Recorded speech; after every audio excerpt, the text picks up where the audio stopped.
Dans cette vidéo, vous allez apprendre à calculer la limite de la fonction f lorsque x tend vers plus infini. Limite de f de x lorsque x tend vers plus infini. Je vois x, je mets plus infini. Si on a, je vois x, je mets plus infini. Réel sur infini, 0. Je vois x, je mets plus infini. Réel sur infini, 0. 0 plus 1, c'est 1. Et ln de 1, c'est 0. 0 fois infini, c'est une forme indéterminée. Je vois x, je mets plus infini.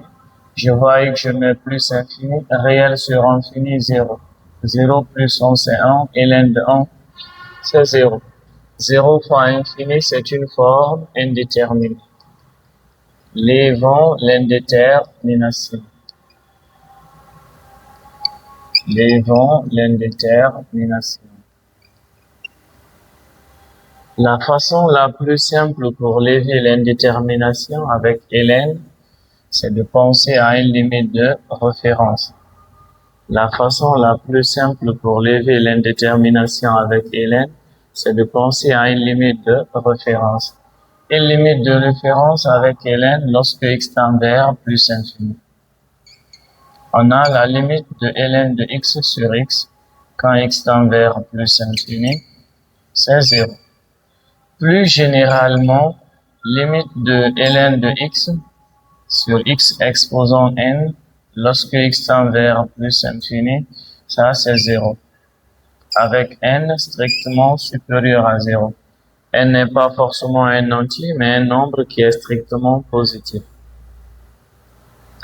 Mais avec cette fonction, il y a une remarque. Si vous avez cette remarque, vous pouvez oublier les limites de référence.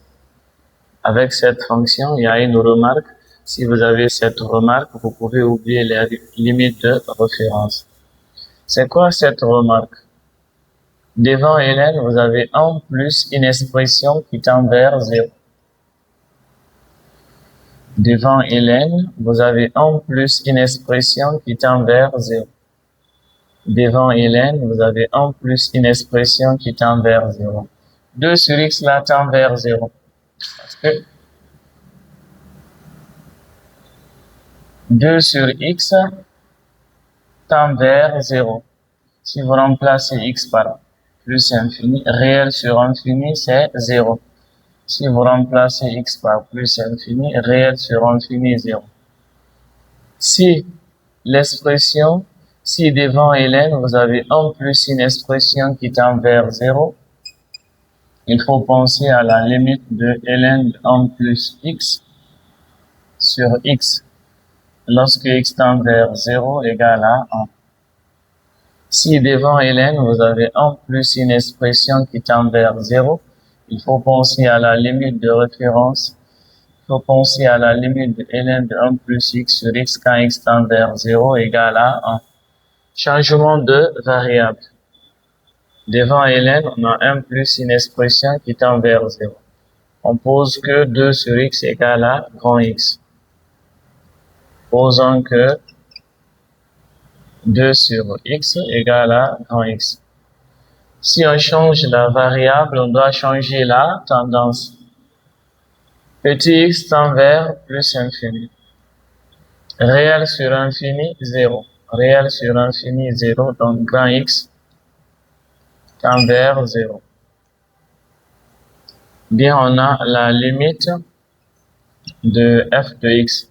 Nous sommes avec petit x. Donc petit x tend vers plus infini. C'est la limite de, on a dit changement de variable. Donc, il faut aussi tirer petit x.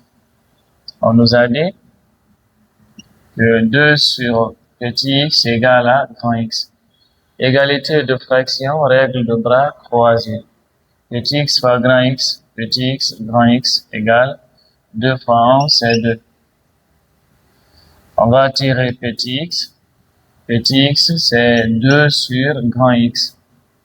À la place de petit x, on met 2 sur grand X. ln de 1 plus, à la place de 2 sur x, on met grand X. Nous sommes avec grand X, donc grand X tend vers 0. On a la limite de f de x lorsque petit x tend vers plus infini.